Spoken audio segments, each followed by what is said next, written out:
All right, we have filled little boards and big boards, biggest boards, war rooms, and everything in between. And the NFL draft is finally here tomorrow night. And for one final sicko NFL exercise, the Off and On the Clock crew has put together their predicted landing spots for all of the top prospects at quarterback, running back, wide receiver, and tight end. We are going to reveal those here on the show, and then we will tally it up and see who got the most right on next week's show. We haven't figured out the stakes yet. Maybe you guys can help us with that. I'm Pete with John and Nez. This is Off and On the Clock, the definitive NFL draft preview show. Let's do it.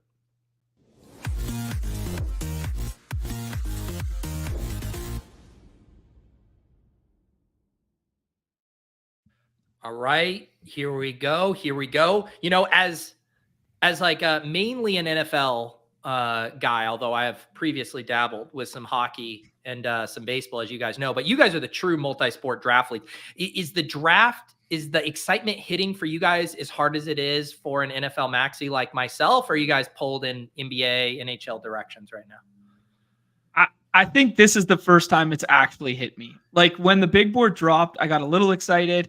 And then leading up to this week, honestly, I didn't think a ton about like the pre-draft contest because we were so focused on other sports. And then as soon as we had Hayden on the show on Monday, it slapped me in the face like, okay, this is going to be a lot of fun. BBM's coming this weekend. Like this is going to be a big deal. So I am truly excited. Yeah, I echo it. I'm pumped just because it's, you know, it's like the kickoff to BBM season. So that's what's got me like really, really excited. I am like itching to do some drafting while actually knowing, you know, where some of these rookies have gone and knowing like having the information like does a lot for me. It helps me think that I know more than I actually do. So I'm excited to have that false confidence. Before we dive in to this exercise, and we'll do a little screen share so you can follow along with our predictions. John, did you say you had a puck development following our show last week? Yeah, puck development following last week. I went to the barn for both game 1 and game 2 there of Nucks versus Preds, and in a touching tribute to Off and On the Clock, both the coaches got together before the start of each of those games and agreed on who to start at left and right wing, side by side, right in front of me, 15 rows down. Pew Suter and Keeper Sherwood, right beside each other, going head to head in a touching tribute to last week's politician, Degrassi, or puck player. No way. That's hilarious. It was unreal. It was actually unreal. Like they actually started versus each other for opening puck drop. It was pretty hilarious. That's it's, you know, that's the power when you have the morning skate guys on. They can basically summon that into existence. It was good. That's amazing. All right. Should we get to the festivities, because we got a decent amount of prospects to get through here in the next hour? Are you guys ready to do this? I'm excited. John's really hyping up his picks here. Like that's all he's been talking about is that he's just gone completely off the rails. So it sounds like there's been like no effort into actually trying to get these right and just like pure max chaos. So I'm excited. Well, in true John fashion, I scrolled the F down, of course, and B, I would rather be wrong in a blaze of glory than be correct with the chalk, Nez. So I've gone out on a limb with some of these, but they are all logical in my estimation as to why I did what I did. But it's not as conventional as most would think. Yeah, I don't know about you, Nez, but I did this exercise to win. That is how I filled this out. But I will say I did kind of purposefully, maybe this is giving away too much game theory wise, but I tried to deviate from the chalk stuff. You know, there's a lot of chalk picks out there, specifically for some of the guys going in the top 10 picks. And so I did try to live a little in that regard. Yeah, I don't think mine are super chalky either. So I'm excited for this. It was kind of hard to be chalky with some of these guys too. I mean, I didn't look at a lot of consensus mocks either. This is straight from the noggin here. So I'm excited. By the sounds of it, we probably should have just played the best plays and won the contest. Yeah, that's generally how it's like the March Madness stuff, right? Where it's like everyone galaxy brains it, and then you realize it's a 60-person tournament and you should have just picked UConn to win it. Yeah. Right. Yeah, exactly. I will say we are just grading this on a very simplistic format because, believe it or not, we do not have interns around here for a robust grading system. So it is 1 point for getting the landing spot correct, 0 points. Otherwise, doesn't matter where it goes. If the Cardinals trade back and select someone, like it does not matter the spot, only the landing spot fit. And obviously, if you did want to ensure you got one pick right, you could theoretically pick the Bills for every single wide receiver and just say, I'll get one of those right. That would have been a strategy, but yes, you can use multiple teams once if you'd like. Well, I actually consulted Liam with my mock draft, and that's exactly what he advised. So yeah. Well, that's what I said. Davis's thing has just been saying every single running back or wide receiver to the Chiefs. You're bound to be right at some point. I almost did that. I had like 3, and I had to clean it up. I cleaned it up.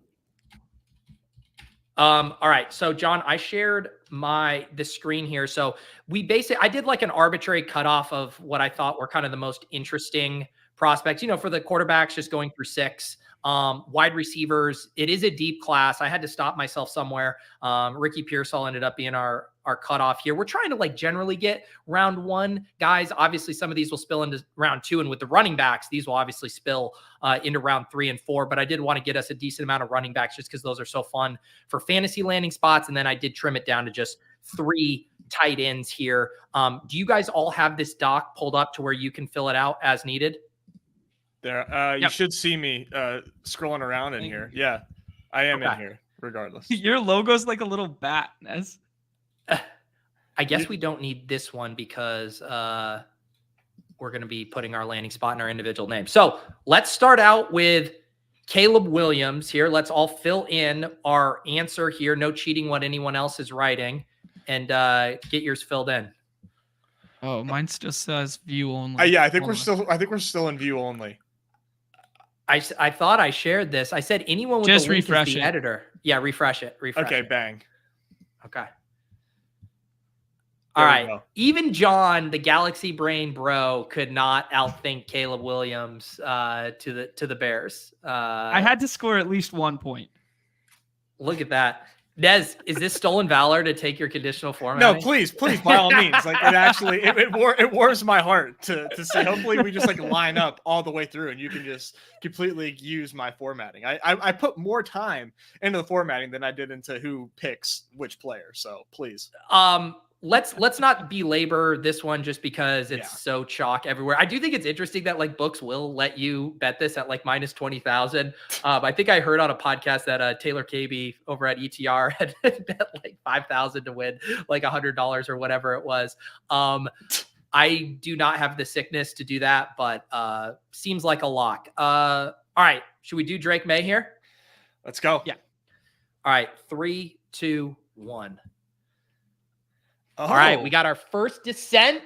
Pete and John on the same wavelength here, which will probably impact what we do with Jaden Daniels. But Nez, you are the outlier here. Talk about the Drake May. I assume, is this going second overall, kind of like in this hypothetical for you? Yeah. Don't worry, I got you guys in the formatting there. Oh, thank you, sir. I'm just like playing the best plays here, man. There's been obviously a lot of talk about who the Commanders will take, and it's been a lot of talk about it not being Drake May.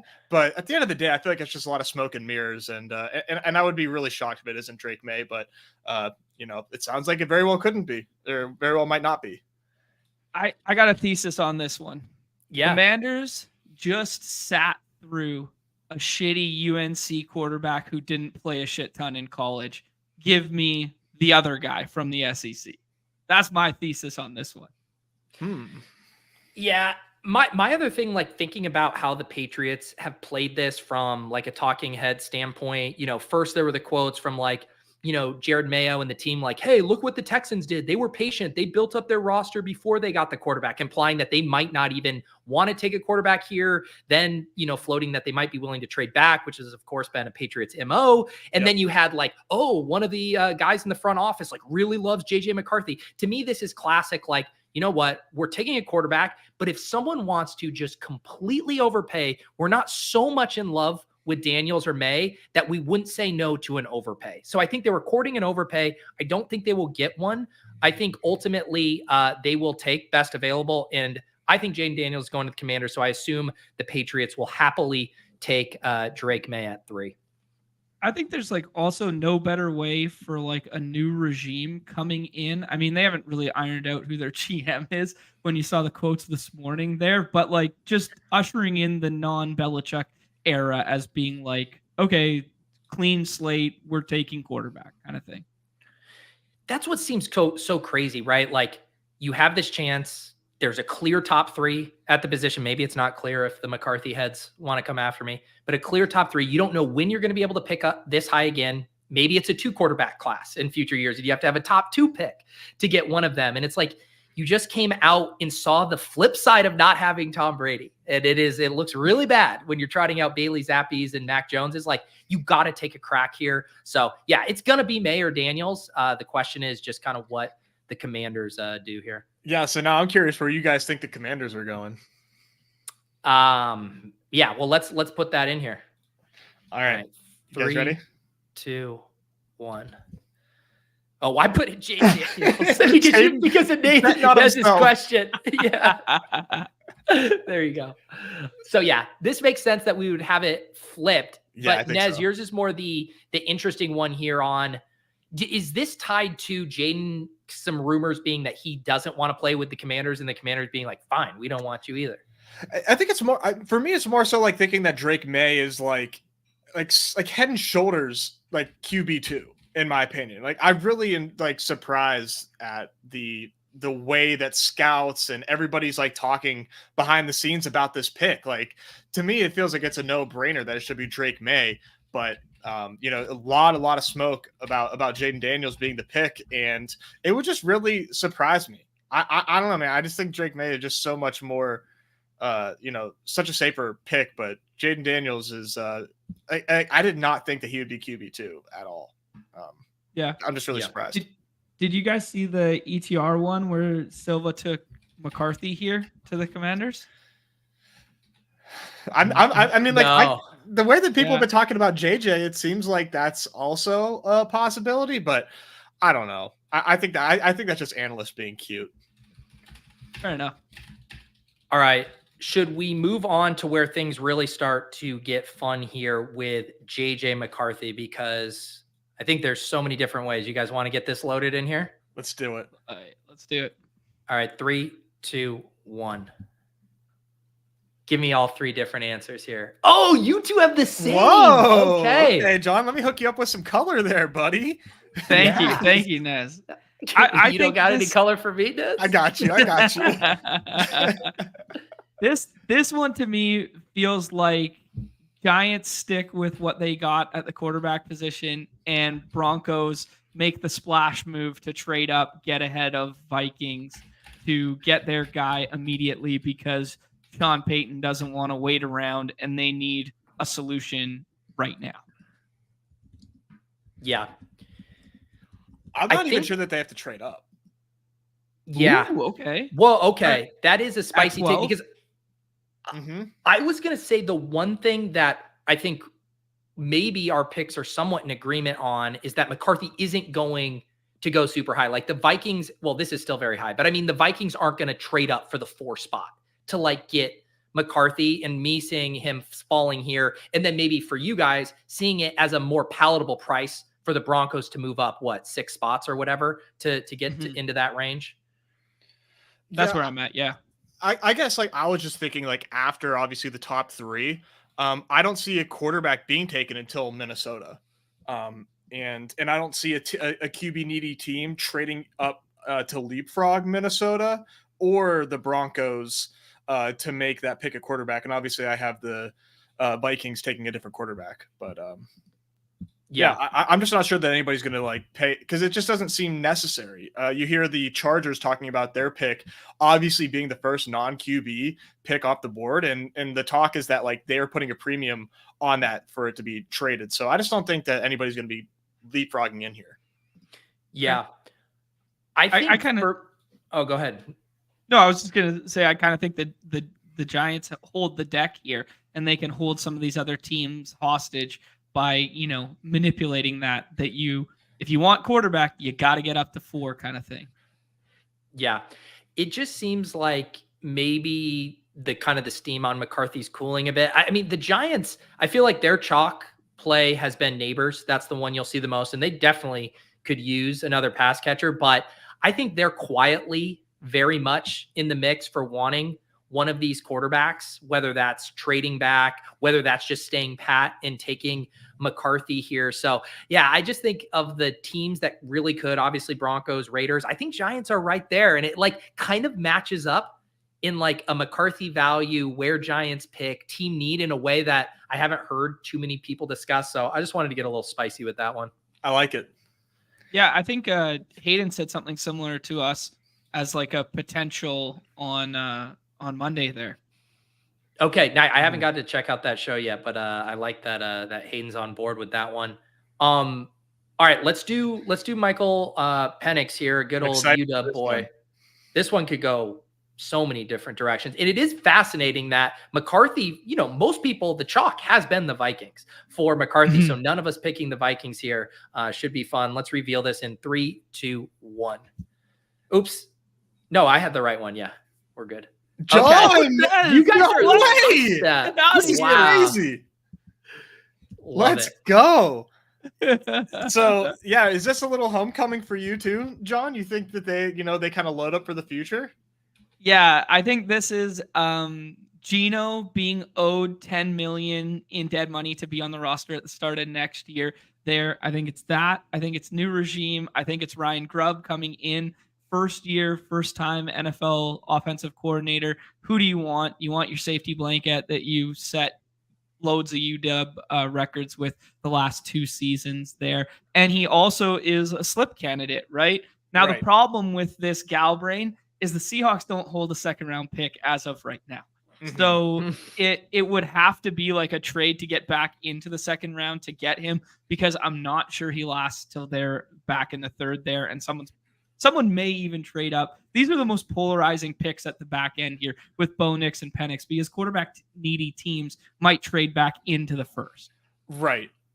Yeah, I like Penix a lot. Like I've said this. I mean, as somebody that's watched like 2 games of Michael Penix, I actually really liked what I saw, and I kind of like see like Geno being a good, quarterback for him to like mentor and watch, because Geno kind of does some like unconventional things where he's sort of a gunslinger, where I could see Penix kind of fitting that mold as well, and kind of like laying a blueprint for him to have success in the NFL. And it seems like, based on talking with Hayden and reading other people, that other teams just don't have this high of praise for Penix as as myself, an astute connoisseur of Michael Penix. So yeah, and the UW to Seattle pipeline just makes too much sense. Yeah, and I think for me, I feel like 2 outs here with the Broncos, because they're kind of in that sweet spot of, if they just get FOMO of like, we do not want to miss out on one of these other 2 prospects, like we're just going to take them and not mess around, even though I think the most likely thing is they do trade back, and that they don't have to spend a pick. The rumor right now is that, so many of those teams in pick 20 to the end of the draft, they either want wide receivers or offensive tackles. And a lot of those teams already have good quarterbacks. So you could see a slide, as Godler says here, with Levis falling, because it's like, even if teams value him as a late first round pick, it's like those teams might not be needing him or want to give up their pick. And so maybe the Broncos are able to trade way back and get him. And similar with the Seahawks, I think that is kind of the sweet spot. Yeah, I like that. Absolutely. All right, Bo Nix. Oh, go ahead. No, if they get the FOMO, like you're saying, the Broncos do, like you could conceivably, with your 2 outs there, have 5 quarterbacks in the first 12 picks. Yeah, which would be nuts. Yeah, that'd be unprecedented, right? Like that's incredible. Yeah. All right, so are we going to all have the exact same one here? It feels like so. We will. I think we might. 2, 1. Yeah, I got you guys. I should have just pasted for everybody there.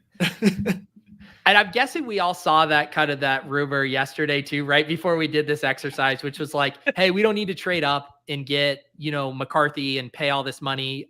Maybe we'll move back. We'll be content with Bo Nix, who, his style of game lines up with what they want to do. A lot of underneath stuff, pretty solid with that. And with their weapons, it's like, we don't need a fancy stuff, which would make sense if they're interested in McCarthy and Nix. It's like, we got these guys who can feast underneath, just play game manager, and we'll live with that. I actually like Bo Nix for what it's worth, especially from like a fantasy standpoint. If he winds up being with the Vikings and Vikings don't trade up and they take him at that back end in the first round, I think he'd probably be my fourth favorite rookie quarterback, maybe my second out of this grouping if he went to the Vikings. Is that crazy? No. Sean Siegel had a really long piece on RotoViz the other day. He's very hyped on Bo Nix and has him significantly higher than McCarthy and Penix for fantasy purposes as well. So I do think it is fun, right? Like, obviously the Vikings is a really good landing spot. I think you can argue the Broncos is a solid one too, depending on where you're at on what Sean Payton is up to these days. But it is nice that even these secondary options, like even the Raiders, like you get to go throw to Devontae Adams and Jacoby Myers. Like that ain't a bad gig. Yeah, no, I'm growing on Bo Nix here. I am like would very much enjoy him as a Viking, and I think that would do a lot for Justin Jefferson. Hopefully, he can still stay like a 5 or 6 overall pick in BBM, but this would be pretty bullish for the Vikings bags. Yeah. I like that you brought up the Raiders there for a second. Do you think quarterback is a possibility for them despite having just given Minshew that money? Like they're at 12 or they're at 13. Broncos are 12, Raiders are 13. Like, do you think if Broncos trade back or don't go quarterback, could Raiders go spoiler there and take one of these two? I think they would probably be again in the like trade back range. But I'll ask you guys, I mean, you're the one mocking someone to the Seahawks when they just acquired Sam Howell. You know, doesn't that make you worried about them, their interest in a quarterback? That's fair. That is fair. All right, let's get to the fun stuff. Let's get to some wide receivers here. I will get mine ready. Are you guys ready to pull the trigger on Marvin Harrison? Yep. Let's do it. All right, 3, 2, 1. Oh, yes. Whoa. John went spicy. Whoa. John went real spicy. Wow. Going with the full nepotism angle to the Colts, huh? We're going full. Everything is set in place for that offense to succeed right now, other than a second wide receiver. Let's go get the Hall of Famer's son, who was once a part of our organization, trade all the way up to 4 there with the Cardinals and go scoop the future of the franchise. Man. Wow. So Pete, you don't think the Cardinals are going to go Marvin Harrison? Well, I think that there's room for, I think the Cardinals are like an even slightly more, what's the word I'm looking for? Not extreme, but like more willing to trade out than the Patriots, where it's like, hey, if all else fails, we're going to just take Marvin Harrison here.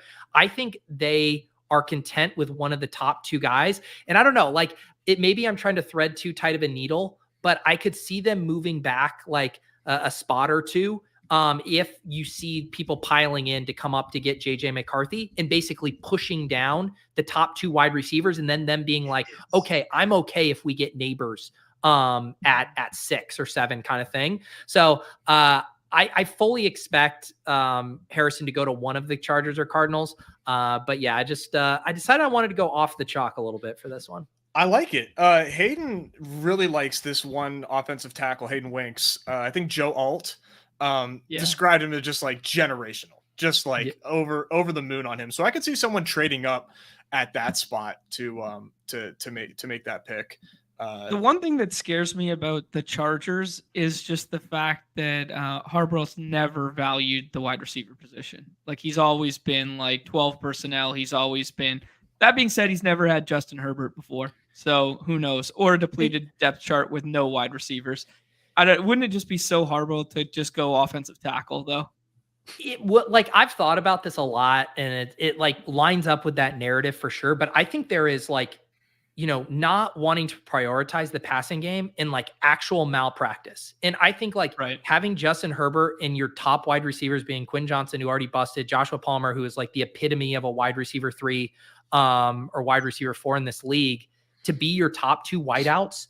You don't have a dominant tight end. Like there is nothing to hang your hat on. And I just think in this NFL, I think you are asking to get absolutely walloped week in and week out, Patriots style, if that's the talent you're trotting out at wide receiver, I think he's going to have a cold, hard look in the mirror and say, I'm getting one of these 2 wide receivers.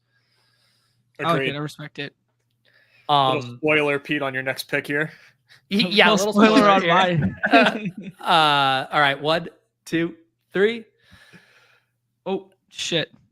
Oh, my. Wow. Conditional formatting. Oh, okay. All right. Yeah. So we got I think I would say these are the 3 most likely teams he would go to. Chargers, followed by, or actually probably the Giants, followed by the Chargers. Then my Cardinals pick is a little off the board. But I already kind of explained my thought process with Chargers Cardinals here.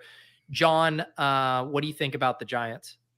I think the Giants are willing to kick it down the road 2 more years there with Danny Dimes. And I think what they need is like a true Alpha X to just give him that shot and say, hey, look, we gave him this money. We traded up to draft him for all of these reasons. He just hasn't had the talent around him yet.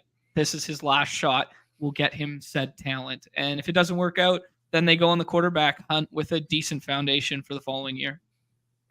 Yeah. I mean, I think this is what the Giants should do. Like if Neighbors is there, they should run to the podium and grab him. I just also think that the Chargers shouldn't let him or the Cardinals fall past them. Like I don't think he should ever get to the Giants, which I'm guessing that's what you think, Nez, with the Chargers taking him. Exactly. Yeah. I mean, I don't know where you guys are at on a Doomsday, but like this next pick is essentially, John's thought on the Giants taking Neighbors is I think that right. I think Giants take Rome. All right. Well, then let's just put it in here because I'm gonna deviate a little bit. 3, 2, 1. Oh, okay. I don't even know if I have Jets color here for you, Pete. I'm gonna have to do this on the fly. Yeah, he didn't mock anyone. You don't to have the Jets to a single team. No, the Jets lineup is set. They are. they see Alan Lazard and they say we need no more offensive talent. Hey man, put some respect on Big Mike Williams. Wow. So here I'll do my quick thought on Rome to the Jets. So like the most popular, I think there's a few things that most people think that he is going to be a top 10 pick. I think most people agree on that. The chalk spot is to the Bears. I just haven't bought that. I don't either.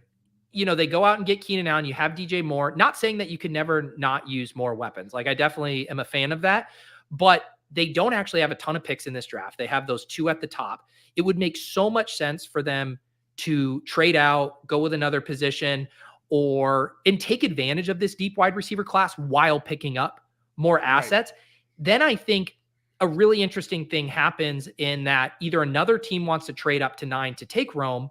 But if it's not, say it is maybe like a McCarthy slides or whatever it is, then to me, the Jets at 10, who everyone wants Brock Bowers to go there, I think they would be super, super stoked to add another wide receiver here. And I think their bet with Bowers is basically, we just want the best available pass catcher. And I think if Rome is there at 10, they will go get him, or maybe he's just at the top of their board and they move up a spot or 2 to get Rome. So getting a little spicy there. John, talk about the Chargers. Do you think they would, if it goes in this scenario, are they taking him over Malik? That's my mindset. And it's because the film for the national championship game has been living rent-free in Jimbo's head. So Jim Harbaugh's been watching nothing but UW tape for November through Jan 8 or whatever it was. And he has seen all that Rome can do at every level from every area. And he just goes, yeah, this is the guy. And even in a bad game in the national championship, he still had 85 yards against them. And Penix missed him for a wide open touchdown. And Jim knows that. He's like, we might have lost that natty championship if Penix could deliver that ball on time there. And he's like, we got to make things right. Get him on our squad now. I love that. I love that thesis. Gobbler's upset at my Jets formatting. I tried to do a Kelly Green there. I think I might have gone a little too Easter. You just got to live with it. It's like the I don't know. Maybe, yeah. Can I get like the Amazon Black Friday jersey colorway for this one? Maybe like a black and dark green. I will say, John, it's funny because I think it would be a mistake for a team to take Odunze over Neighbors. However, I think if you were to look at the Giants and then being like, you know what, we have done this short, speedy yards after catch thing a couple years in a row. We took Jalen Hyatt, we took Waddell Robinson. Give us this big body guy outside. Darren Waller is out here, losing his is it his wife? Is that who it is that he's doing now? Kelsey? Yeah, Kelsey Plum.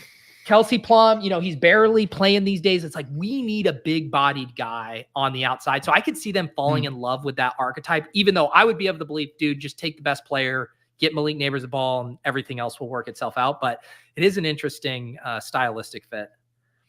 Kelsey Plum, another UW tie-in here. Wow, we are all over it today. I'm really excited for this pick, guys. I think these next few, we're going to get real choose your own adventure. Maybe Nez we'll and I have are going to some have the same one here. I do not think I will have the same one as you guys. All right, 3, 2, 1. Oh, never mind. Wow, yes. Now we get some fun. All right, let's go. Hold on, let me get you guys some color here. Actually, I don't have a Jag. I don't have a Jags one, so you're on your own there, Pete. No Jags. Oh my goodness. No Jag. Jeez, Nez. No Jags. God, I think I have Jags twice on mine. Spoiler. I'm a psycho. Same. Yeah. Spoiler. I think we can all agree all three of these teams could use a wide receiver for various reasons. I think similar to me kind of talking about the Giants for McCarthy, the Jags kind of feel that for a wide receiver, where I guess the whole thing is, does a prospect line up to where they're picking, where they feel like they're getting good value? Because I just feel like after losing Ridley, I know that they brought in Gabe Davis, but to me that is not like a fair swap. And that is as someone who doesn't love even Calvin Ridley. I'm like, but I just think they need weapons. They've kind of seen with their offense, like how limited it is creatively. And so how do you offset that? You need playmakers. Brian Thomas, I think, would be that playmaker, help them stretch the field on the outside. I think they're a real candidate to take a wide receiver. And if Brian Thomas is there, or maybe they move back a smidge, I don't know. I think he just feels like a good fit for them.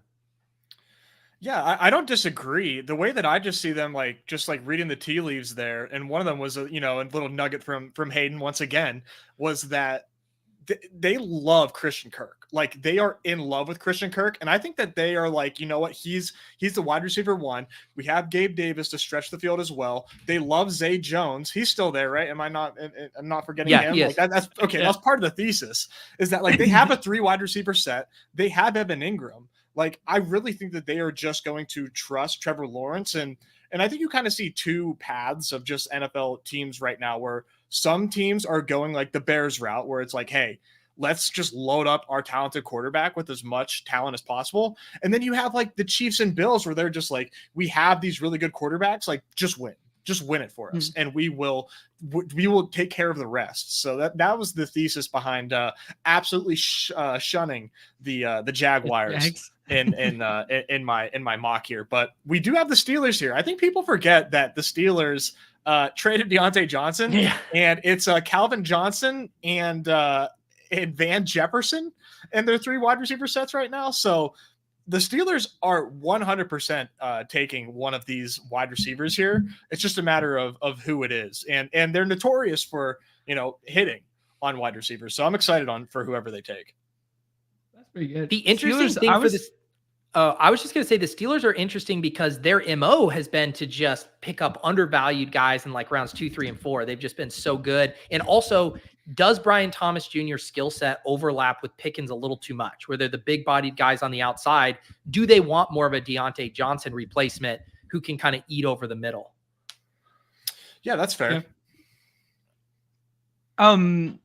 Rams, I'm just drinking the Hayden Kool-Aid there, the little nugget from the podcast and stuff that Sean Payton's buddy is like, they've been salivating at the fact that they finally have a first round pick. They want to spend it on offense. I think Brian Thomas is probably closer to this top 3 class than he is the rest of the names we're about to talk about if it wasn't for the torn labrum and that sort of thing. I think that's why he may potentially slide even a bit further if the Rams don't take him here. And then, Steelers is decent bull case you laid out there, Nez, but I just think their offensive line pilled. I think they're center pilled right now from what I was reading. So Yeah, I'm just going with what Hayden taught us on Monday, and I really just I'm wish casting the fit here because it'd be so much fun to have a Brian Thomas, Puka Nacua, and Cooper Kupp offense for last kick at the can for Matt Stafford last couple of years of his career.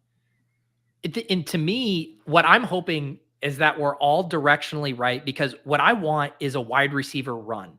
And if you look at mock drafts right now, the 3 teams we put are not getting mocked to take wide receiver in most drafts. Like, you'll hear little connections like the Rams nugget. Obviously there's need for the Jags and the Steelers, but they're not actually getting mocked wide receivers. Like, if 2 of these 3 even took a wide receiver in this range, like, things could get super fun. So I do hope we're all kind of like generally right here. Yeah. Yeah. All right, let's move on to AD Mitchell, who's been kind of a buzzed about guy in both directions. Kind of early on was moving up. Adam Schefter was like, this guy's going to go higher than anyone expects. And then lately there's all this other stuff kind of pushing him down. So I'll be curious to see where we end up here. 3, 2, 1, AD Mitchell. Whoa. Nez goes Chiefs. I go Cowboys. John goes. John's pick had to go through customs before it made it to the sheet. Honestly, I'm kind of shocked we didn't all go Bills after we talked about it like multiple times on our big board drafts there, where we did the Josh Allen build and then stacked both the Texas guys with him and stuff like that. Maybe I'm just living in the past right now that I really want this Bills thing to work out. My thought is, I think I did this one in my perfect landing spots video, but if anyone is going to ignore, concerns around a prospect, it might be Jerry Jones surrounding a Longhorn who played his college ball just down the road, who's sick of watching Michael Gallup look uninspiring out there and says, give me a good old Texas boy who can go up and get that ball on the outside for my quarterback who I refuse to pay. I mean, that seems like a very Jerry move. Yeah, did you see the comments this morning about refusing to pay him? Yeah. Yeah, it's just bizarre. I mean, he feels like the best piece to build your team around for the next generation. And isn't it interesting that the Steelers have Russell Wilson on a 1-year deal and also just cleared cap space today with Alex Highsmith? Isn't that interesting? Wow, that's so gal brain. I love it. Or is it not? Is that not? I don't know. I think it might be interesting. Love it. Hey, if you go out and get him Brian Thomas, there's part of your selling package to Dak next summer. There you go.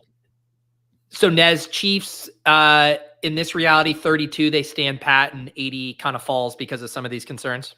Yeah, that's what I'm thinking. This is just a very muddled range in my opinion, and I could see Mitchell being the one to fall. Yep.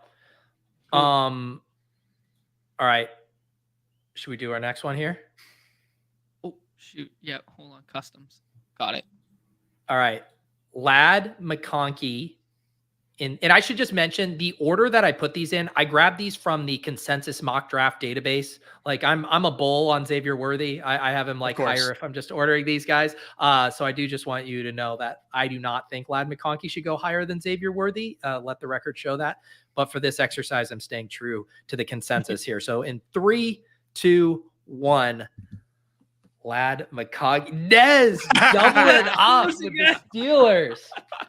It's a little bit of a perfectfit.com here. I think Ladd McConkey would really embody the Steelers mentality. John, do you just have him being an UDFA? Undrafted?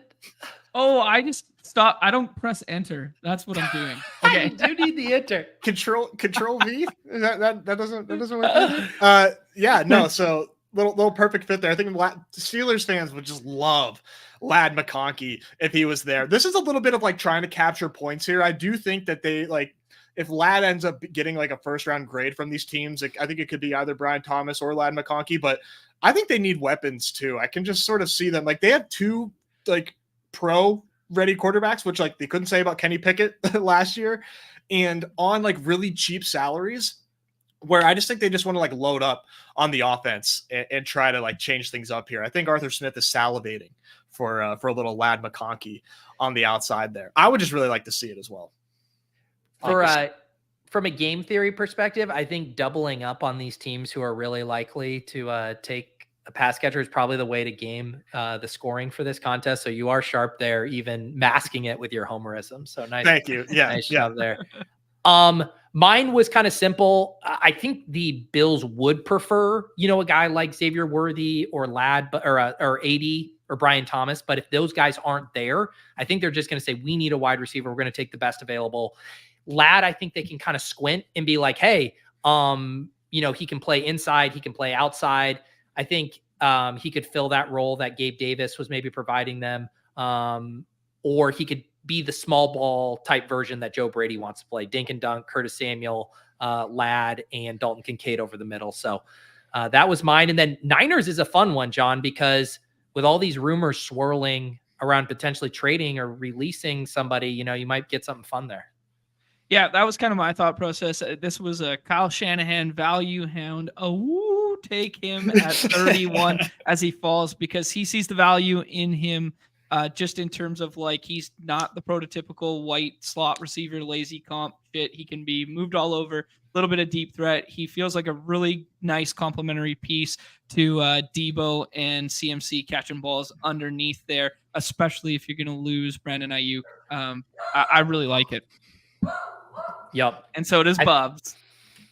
And man, that I feel like they're one, even when I did my dream wide receiver fits, did I include them? Now I can't remember if I include them or not, but it almost just feels hard to believe. But if that domino falls with Ayuk, then all of a sudden there is tons of room there for someone to step up. Not to mention they don't have much depth. They're kind of like the Falcons too, where they have some condensed players at the top, and then it's man, it falls off a cliff quickly there. Well, we saw it when Debo missed time and Ayuk missed a little time in the middle of the season there, and we were drafting Ronnie Bell on showdown slates. We were wish casting Ronnie Bell, we were wish casting Juwan Jennings in the playoff contest there. Yeah. All right, let's pick up our pace here because we got some ground to cover. We're gonna do Xavier Worthy here in 3, 2, 1. All right, Nez with the Cowboys. Love that. John's still figuring out how to press enter. Oh, no, sorry. My thing was hiding it. Raiders. And wow. I went with Rams here. I'll quickly just say, similar to kind of John with Brian Thomas, I think Xavier Worthy would fit what they really want to do, where it's yes, let's keep it underneath, for Matthew Stafford. But with Puka and Cooper Kupp, we don't actually have a ton of speed. It's kind of like what they were wanting from the Tutu Atwell pick. They're let's run it back with another one of these small guys, but a guy who has earned targets and would just be a monster after the catch. So I kind of like that fit for Xavier Worthy. That would be so much fun. God, I would love that. Anywhere he goes, I think is going to be awesome. I can't imagine. It's really hard to imagine a bad landing spot for Xavier Worthy, other than what John just did. Well, okay, mine is a touching tribute to Darius Hayward, Bay, Henry Ruggs, Al Davis, all the fallen fast guys that we have seen in the past. The Raiders just cannot help themselves when they see speed. They draft speed and they reach, in quotations, on wide receiver at that 13 pick and take him as the 4th wide receiver off the board because he is fast AF. Makes sense. Love it. Yep. Cowboys, Nez? Yeah, I do think they're going to take a wide receiver, and it's just a matter of obviously who is that wide receiver. The little Texas kid staying home, I think would just make a lot of sense for an explosive offense. Let's for these last 4. I don't know how you guys have it set up in your spreadsheet, but can you copy all 4 cells and we can do a paste of 4 here? Yeah. Absolutely not. Sure. Hold on 1 second. Yeah, there's no way John can, but Pete. I would love Nez and I clear. So just to peel back the curtain, I created this template spreadsheet to send and then just said, hey, make a copy and fill it out, which I assume is what Nez did and what I did. I don't know what John did on the back end there, but it has to look crazy. Here, we give you a 1 second rapid peek so it doesn't show all my picks for the next little second here. I can't inside the mind of John here. Right? Just a whole bunch of what are all these comments? There's editorializing. Unbelievable. Yeah. Oh my God. All right. Are you ready? Not anymore. Okay. What? We're doing Coleman. We're doing Coleman. Franklin. You should. Coleman, you have the same sheet as us, dude. It's the last 4. That was but I also added my favorite guys. Dude. John, Going we only rogue. have 13 more minutes. Here we go. 3, 2, 1. Oh, little Panthers love there. Okay. So I love that we all have the Patriots with one of these here. And yeah, so Patriots. So I'll read these off real quick. Troy Franklin, I did Lions, John Patriots, and Nez Patriots. So you guys back on that consensus. I did Keon Coleman to the Patriots. John did to the Chiefs. Nez did the Colts. So again, reusing some teams that we've used or others have used. I did Xavier Legette to the Panthers, which has been like a popular spot, although, geez. Cowboys for John, which definitely makes sense. Broncos for Nez, which I like as well. And then Ricky Pearsall, I did Niners. John did Dolphins. And Nez did the Bills here. Any of these teams you guys want to talk about that we haven't talked about yet? We talked about the Colts a little bit, but I do think that the Colts will take the route of trying to give some help to Anthony Richardson, and I think Keon Coleman would just like make a lot of sense for them to do that. I think like they are really just like one piece away, I think, in that 3 wide receiver set.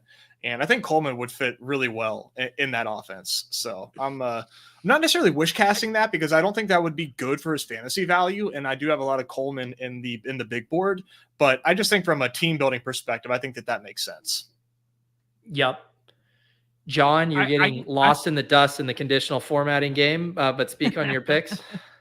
I fully agree with you, Nez, there. If I hadn't mocked the crazy trade up there to go get Marvin Harrison Jr., I'd be in lockstep with you there. I feel like he's a really nice replacement when you went. I know people want like a prototypical X instead of a big body slot for the Chiefs, but just factoring in that Rice could miss some time. It's probably the last year of Kelsey, although we've said that before now.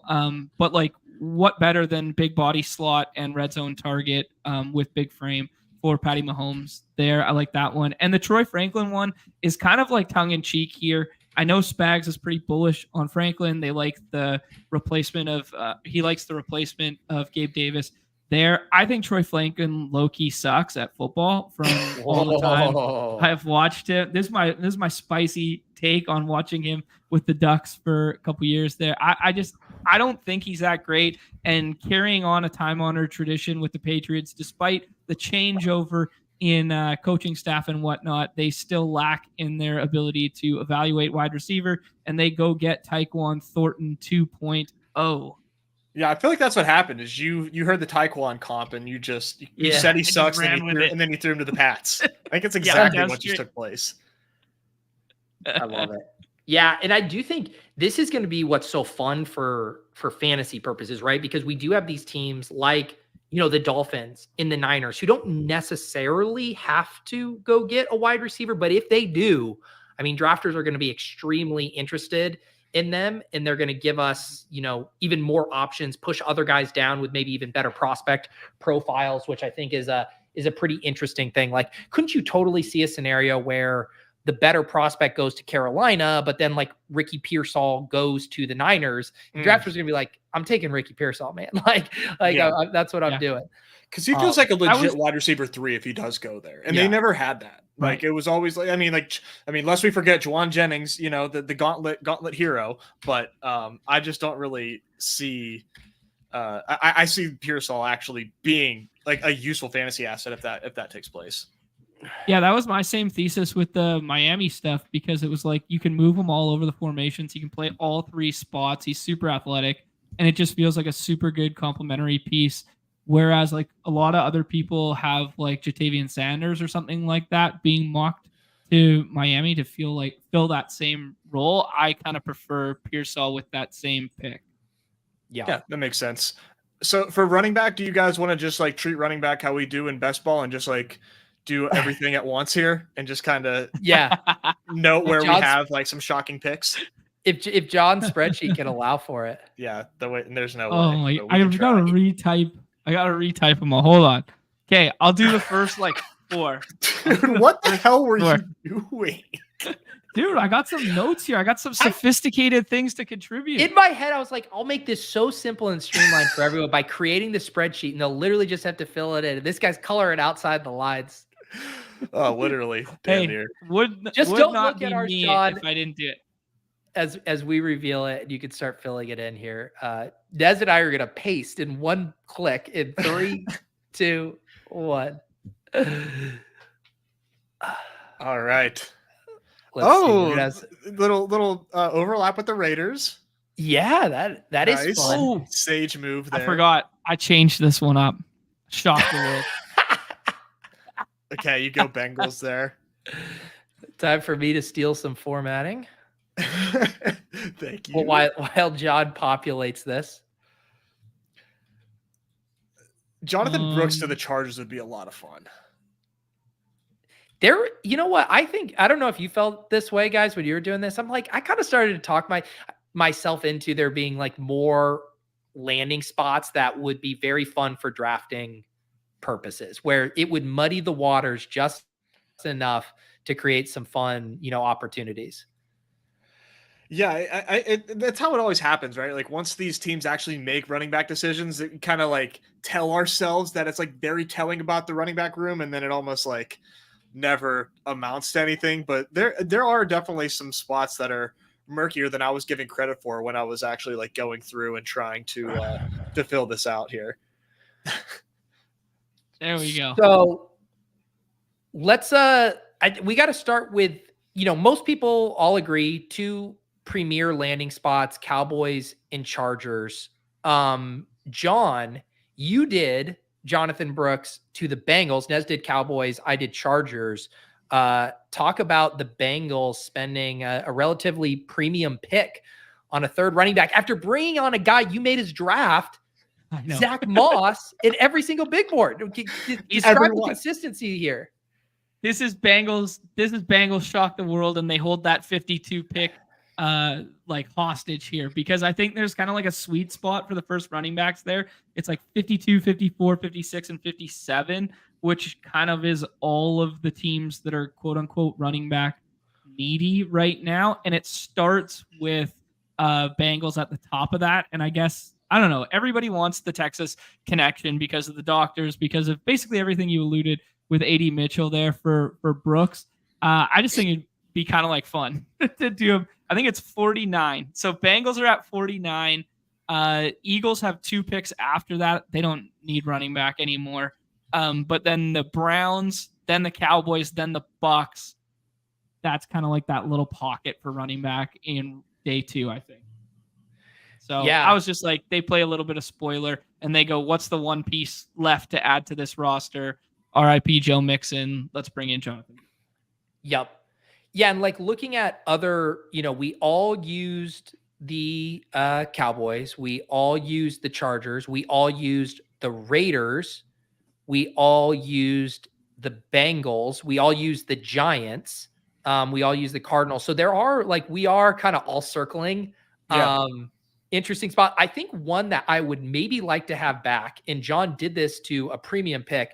If you think about kind of 3 dead zone ADPs right now at running back, it's Isaiah Pacheco's. None of us did the Chiefs.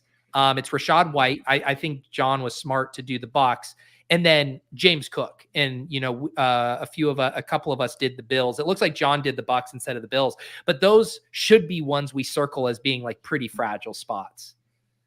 Yeah, exactly. I think we all, did enough big boards to kind of, see those spots as being landing spots here. John and I, another overlap with the Browns there with Marshawn Lloyd. I mean, this is impressive. These are not common picks. I'm honestly impressed. This is what happens when you do content with one another as often as we do. Do you guys not know that Travis Etienne is the RB1 in Jacksonville? You guys think that they're running back needy? They have Tank Bigsby back there. You think that they're gonna... You just answered our question. They have Tank Bigsby back there.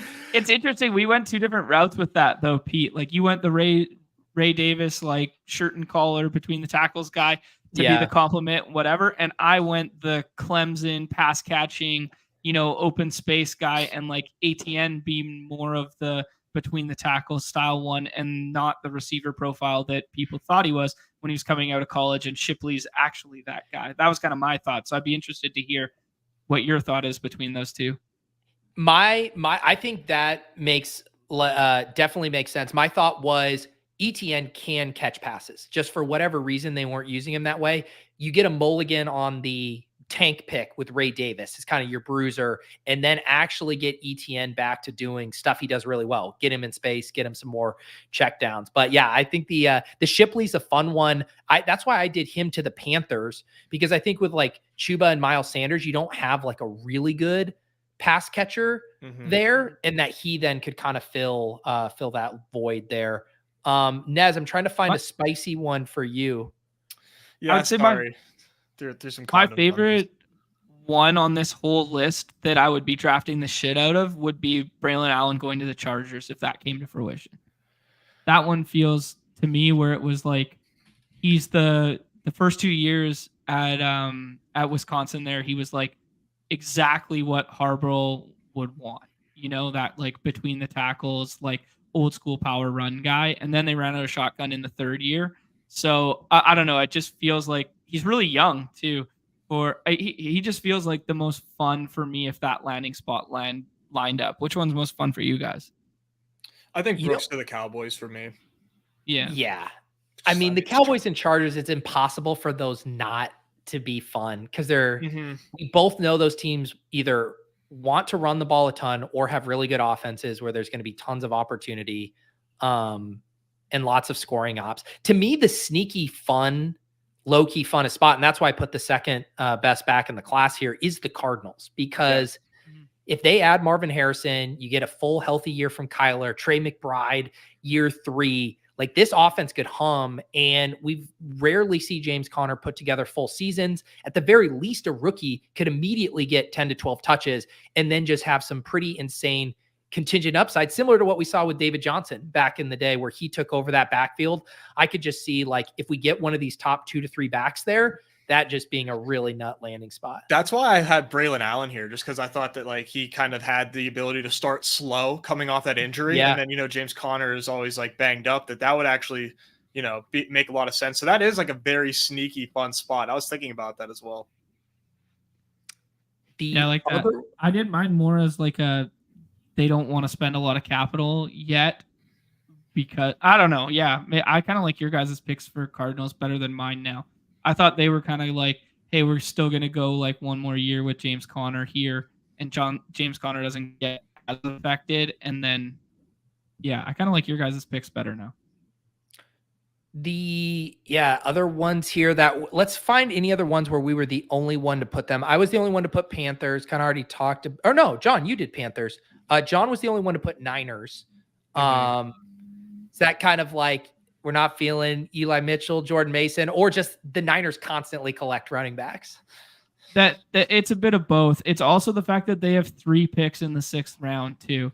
And like Eli Mitchell hasn't stayed healthy for a bit here. I think they could use like that big body, kind of like bruiser type that didn't show well at Combine, but then showed better at his pro day in terms of his speed. And I think, what would you want to complement with CMC when the other 2 running backs can't stay healthy? It's probably the bigger bodied goal line style guy. And I think you're going to get a discount. I think this was a little bit of like me thinking Niners are smart coupled with where their draft capital lies in the 6th round. Nice. Yeah. My only unique one was Broncos, and it's just a boring one just because I just don't think that they love Javonte Williams, which stinks because I do. So I could just see them just like adding another boring back to that rotation to pair with Jaleel. Yeah, size-wise, he fits too with like what they have. All right, I got to run here in a sec, but let's do the tight ends real quickly. I just put 3 in here.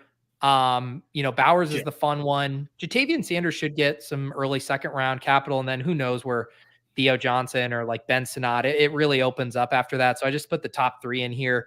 We'll put it in 3, 2, 1. Ooh, Rams is spicy. That would be fun. Yeah. So for Brock, I put Broncos. Nez put Jets. John put Jets. What a chalk donkey. Nez put Rams. For Jatavian Sanders, I did Chargers. John did Bengals, Nez did Panthers, and then Theo Johnson, which is a real choose your own adventure. I did Giants. John did Seahawks, and Nez did Commanders there. I feel like all of these make, logical sense on some front. Yeah. I think Commanders are a little needy, and Bowers to the Rams. Like, I guess we had Higbee with the Rams, but like, he wasn't that exciting, but he was still used. I would love to see what McVay could do with Brock Bowers at tight end and actually have like a good receiving weapon and not just like a tight end that's out there that is catching passes because he has to sometimes. Like, if you actually give him an athlete at tight end, like, what could McVay do with a good tight end? It's just a little bit of wish casting there, but also they could use an offensive weapon. Yeah. I think that is going to be really, I really hope the Rams get in the mix for one of these, because I do think it starts to, get a bit of a wide receiver avalanche or pass catching avalanche going, which would be great. I'm trying to think. So Broncos, I think Broncos are the floor for Brock Bowers. I don't think he slips past the Broncos. I think he's going to go earlier, but I decided since I hadn't done a spot, and I did roam to the Jets in mind, so I had to kind of mix it up there to make that logically make sense. So I did Broncos there. It does make sense when they get Penix late too for Broncos, right? Like, because you didn't do push-up quarterback either, so it does make sense for sure. Yeah. Definitely not envious of the people who make the entire mock drafts. Oh my God, crazy, right? At least they enjoy it. They definitely get some sort of sick enjoyment out of it, I think. Yeah. So we will. Yeah, what did you have here, John? Oh, in my research there, I just found out that Theo Johnson was a good old Canadian kid there from the Peg. So I had to pay tribute to Luke Wilson the last time that the Seahawks were good. And they go out on a limb here with after getting rid of Parkinson and Disley, they fill it in with a good Canadian kid at the tight end position. Awesome. Well, we will score these and check in next show. 1 point, 0 points for how many we get right. What else do you guys have on the channel the rest of this week?